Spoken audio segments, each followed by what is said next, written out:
Alors il y a un vrai besoin dans le Pays basque et notamment dans le Pays basque intermédiaire, c'est-à-dire au-delà de la côte et avant le Pays basque intérieur, de construire.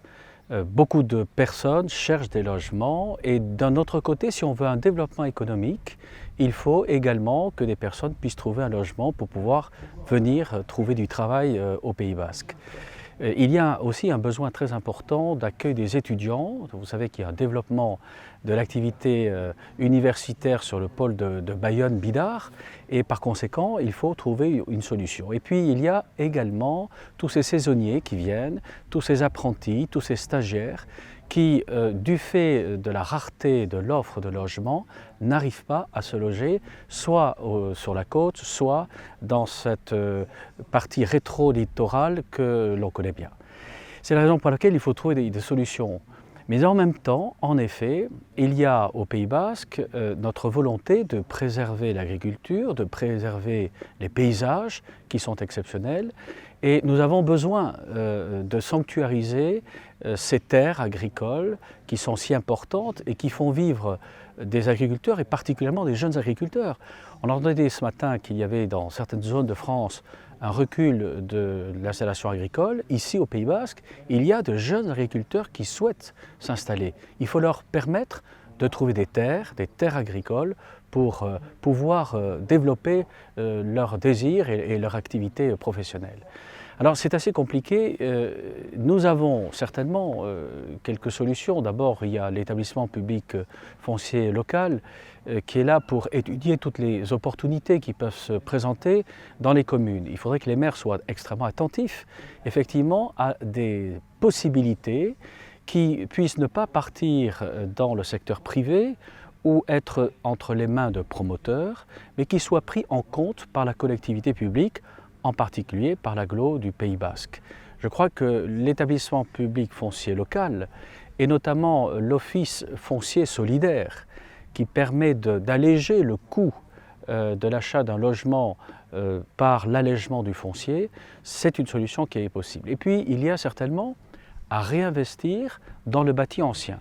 Il y a dans nos communes, et je pense à Cambo, mais évidemment dans beaucoup d'autres communes, beaucoup de bâtiments qui sont laissés pour compte, qui n'ont pas d'affectation, qui se dégradent progressivement. Et il me semble qu'en réinvestissant dans ces bâtiments, dans ce bâti ancien de centre-bourg, l'on pourrait également gagner énormément d'emplois, de logements. Mais ces logements, il faut aussi traiter la question de la mobilité. Moi je suis à Cambo-les-Bains, vous le savez, tous les jours pour accéder dans l'agglomération bayonnaise ou le soir pour revenir en Pays basque intérieur, c'est insupportable. Autrement dit, tout cela nécessite un projet d'aménagement, on l'a dit ce matin, un projet de vie, un projet d'ensemble, et c'est simplement, certainement par une analyse qui soit au-delà des communes et qui soit plutôt intercommunale ou en tout cas de secteurs intercommunaux, que l'on pourra réfléchir à une cohabitation pacifique entre ces deux exigences. D'une part, la volonté de maintenir l'agriculture, voire de la développer, et de l'autre, la nécessité de construire. Il y a trop de personnes qui cherchent un logement, il y a des résidences secondaires, il y a des activités touristiques et nous en sommes fiers. C'est autant de moins, effectivement, de logements permanents. Et par conséquent, ce déficit doit être comblé. Il y a aussi le problème, on l'a vu aujourd'hui, des personnes handicapées qui n'arrivent pas à se loger. Il y a également l'inclusion sociale. Moi, j'ai reçu hier encore des personnes qui défendent des handicapés et qui souhaiteraient, grâce à l'Office public d'HLM, par exemple, avoir des studios et puis un espace commun de vie, des petites unités, pas des grandes unités, des petites unités, 7, 8 par exemple, et je crois que ceci doit être pris en compte.